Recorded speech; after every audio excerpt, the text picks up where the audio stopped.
di Posillipo al tempo dell'estate. Un fatto graziosissimo mi accadde un anno fa. Il tram era pienissimo, a Miesa, Rindia fuori, quando alla via Partenope sagliette la signora. E allora io dissi subito: signora, segga qua. Rispose lei: stia comodo, vedrà che ci si sta. Si stringano, per me c'è posto ancora. E qua Sanzino Ndrangheta s'accomoda la signora. E allora dietro all'angolo mi strinse ancora un po'. Lei disse e poi guardandomi le gambe a cavalciò. Io sospirai perennele, tanta la gamba fuori, come sospira Cesare, che cosce la signora. E allora dissi: e di Napoli? No, mi sono di Milano. Fai bagni qua certissimo? No, mi parto domani. Vorrei vedere Frisio, non visto mai finora. Se vuole io posso, oh grazie, e siamo qua signora. E allora vado un anno, cadendo tram uè, la gente ci guardavano, dissi io: signor scendete, e mi pigliai in un taxi. A venire allora, e a Frisen ci miettono, io sono la signora. E allora senza scrupoli mi cominciai a lanciare. Ma lei, compare ingenuo, mi disse: oh, ciò non sta, andiamo prima a Frisio, mangiamo e di buon'ora. Io sto allo del Vesuvio, lei mi accompagna. E allora io feci subito necessità virtù.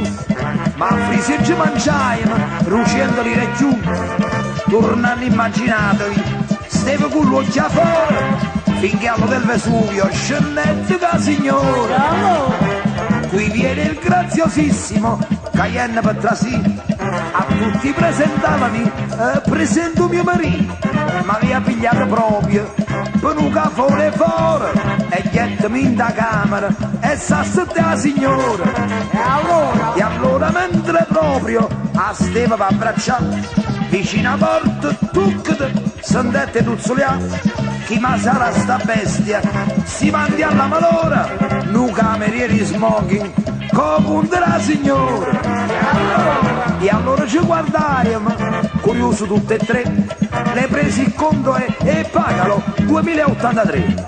Una pensata e spirito, dissi ma non ne ora, e il cameriere pratico: pardon signora.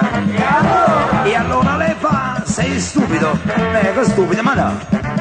Scendo diretti taxi, lucendo per mangiare, ruimina e tante camere, e questo che parola?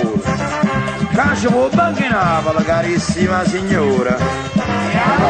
E allora senza aggiungere, mancano vienua, pigliai un cappello e subito, me ne scendetta là, trovai ancora taxi, chauffeur, pensione Flora, e ghetta a trova Amelia, che mi aspettava ancora.